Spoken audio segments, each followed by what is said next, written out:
इनएग्जैक्ट differential और imperfect differential. Thermodynamics में जब थर्मोडायनेमिक सिस्टम हमें काम करके देता है तो उस केस में जो वर्क डन होता है वो इंडिपेंडेंट होता है इनिशियल स्टेट और फाइनल स्टेट के ऊपर। जो वर्क डन होता है जो कि हमें थर्मोडायनेमिक सिस्टम करके देता है वो डिपेंड करता है वो कर्व के पाथ के ऊपर, जिसको हम लोग कंसिडर करते हैं प्रेशर वॉल्यूम ग्राफ में।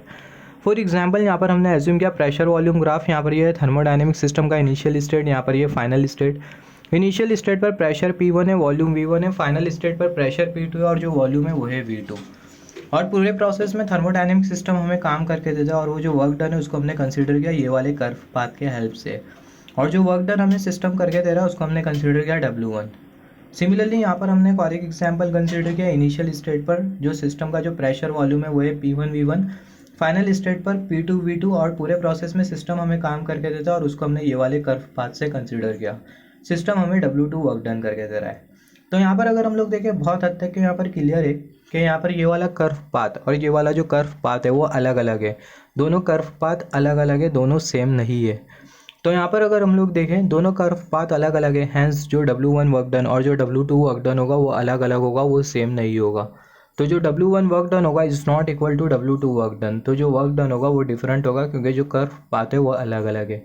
अगर कर्व पाथ अगर सेम होता तो उस केस में दोनों केस में जो वर्क डन होता वो सेम होता। तो यही रीज़न की वजह से हम लोग कंसिडर करते हैं इनएग्जैक्ट डिफरेंशियल या फिर बोल सकते हैं इम्परफेक्ट डिफरेंशियल, जिसको हम लोग एज्यूम करते हैं डेल्टा W से।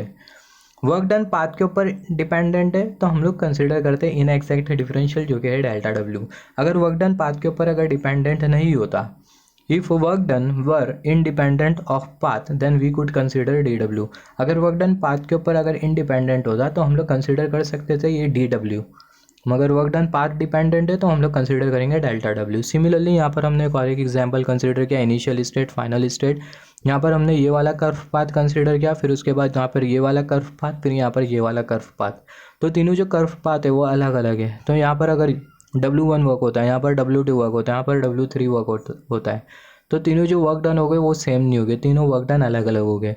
W1 work done is not equal to W2, W2 is not equal to W3, क्योंकि जो कर्व पाथ है वो अलग अलग है। तो जो वर्क डन होगा वो डिफरेंट होगा ये तीनों केसेस में।